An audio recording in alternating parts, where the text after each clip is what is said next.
Hey guys, it's Belle, and in this video we are going to be looking at just a short text actually from the Visigothic period, which is a poem that was written for the burial of Saint Ildefonso, who was a famous saint from the Visigothic period. What's interesting about this poem is that it actually shows a lot about what the Visigoths were interested in terms of constructing their own sense of identity and personhood.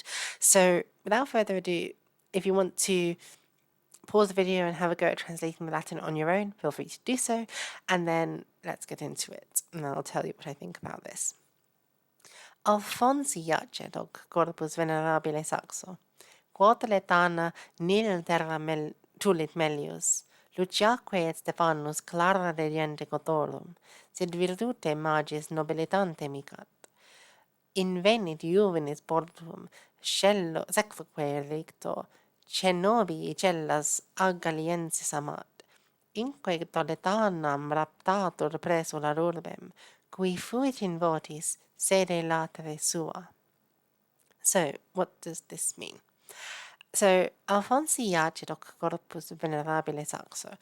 This body of Alphonsus, that's the man buried here, lies venerabile saxo in a venerable stone. Quo toletana nil terra tullit melius, from which or in which Toletana terra, the Toledan land, so this is referring to the soil of Toledo, and it's interesting how they're referencing this here. So he's buried in a stone, clearly being a reference to a sort of stone coffin. And what they're saying here is the Toledan soil never received anything better in a stone coffin. So this is maybe saying that out of all the people that we've buried in a crypt or whatever in Toledo, Alphonsus was the best. And then it goes on here to talk about who seem to be his relatives, Luciaque et Stephanus, Clara de Gente Gothorum, because there's actually no verb in this line. There's no thing that Lucia and Stephanus are going to be doing. So the only thing they can be doing is tolle, to be bearing this man Alphonsus. So in this case, and just like the Toledan soil never bore anyone better, neither did Lucia or Stephanus, presumably his mother and father respectively. They did not bear anything better in their life.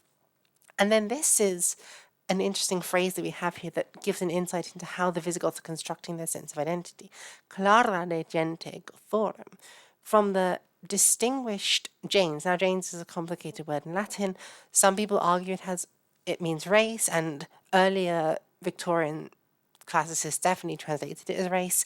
You can make an argument for this, but it has some overlapping meanings in certain contexts with how we would use the word race today, but I think a word like ethnicity or people is more appropriate for the word gens for various reasons. I should probably make a video about that at some point. It's a complicated topic. But anyway, so we'll say from the people for now. From the distinguished people, Gothorum, of the Goths.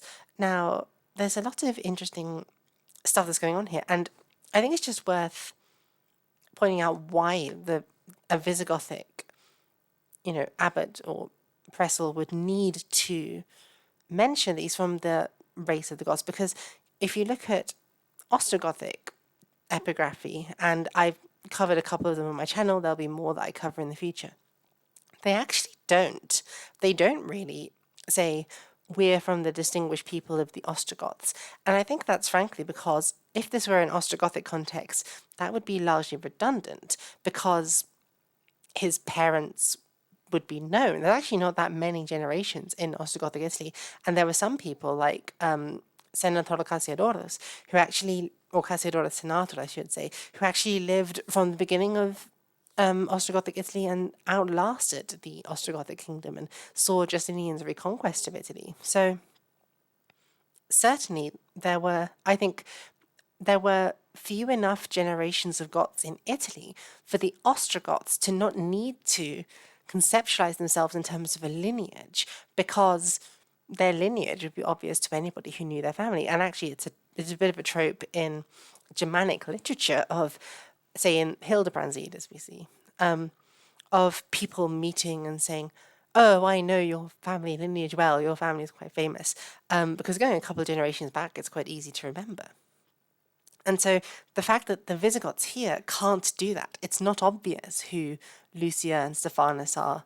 It's maybe not obvious that Lucia and Stephanus themselves are Gothic, because they might be very similar to the people who are only of Italian, or rather Hispanic, I should say, descent, who are also living in Visigothic Spain or in Toledo at the time.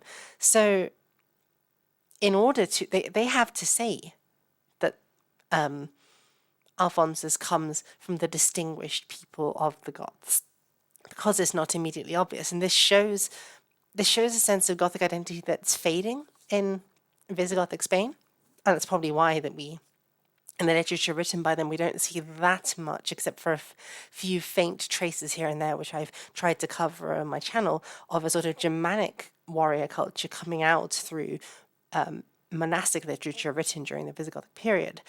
But we sort of see in these 4 words here that Visigothic aesthetic was fading. It was harder to tell who was of Visigothic descent, but for various reasons, probably just because it was connected to nobility, it was still meaningful and important for people to conceptually tie themselves to a Visigothic legacy and a Visigothic descent.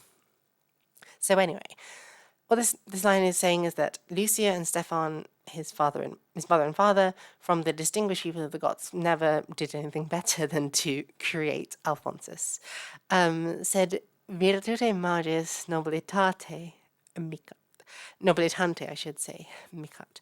So rather he shines, or rather, this probably actually refers back to the Toledan soil, but rather the Toledan soil, now that it's had Alphonsus deposited into it, shines with ennobling virtue. Very fun there. And this word virtus can also be translated, by the way, as like manliness. It can mean a lot of different things. So, invenit juvenis portum, seclo querelictor. So, the young man found the door. So this is probably the door of a monastery, and we can tell that because the next lines are, with the world having been left behind. So once he's left the world, he found the door, and he did this as a young man, so probably a teenager, is roughly, even as maybe 13, 15, 17 kind of age. Cenobi cellas agaliensis amat. So he loves the cellars, literally, basically, well, the cells of the Agalians monastery. So from a young age, he joined the monastery and he loves it. He had a good time there. Incque toletanam raptatur preso ab orbem. So from there, he was seized up to be bishop ad orbem toletanum, to the Toledan city. Now, so these lines are saying, he was very happy in Agaliens, in the monastery at Agaliens. He didn't want any trouble. But Toledo needed him, and so Toledo is very lucky to have this man who was willing to give up so much. So this image of him being stolen away, basically, as a bishop, it's a sort of trope in monastic literature. The monk who's elected abbot never wants to be. They're so humble. They're happy to just be a lowly stable sweep all of their lives. But I guess everyone just wants me to become abbot. Someone's got to do it. It's literally kind of that. So they have to play up to that. And that's exactly what they're doing here in this line of the poem. Like, he was snatched up to Toledo against his will. He really didn't want to go, this poor guy, because he loved Aganensis so much. Cui fuit in votis sedere latere sua. For which, now this for which probably refers to the city of Toledo. He was, in his prayers, sedere latere sua, in his broad seat. this Zedolate Sua might refer to him having a broad jurisdiction, essentially. And it could be that Toledo's jurisdiction actually encompassed the region where he used to live as well. So he, and he also remembered them in his prayers, which is kind of a sweet little thing, I think, that he remembers the place of his monastic education and upbringing.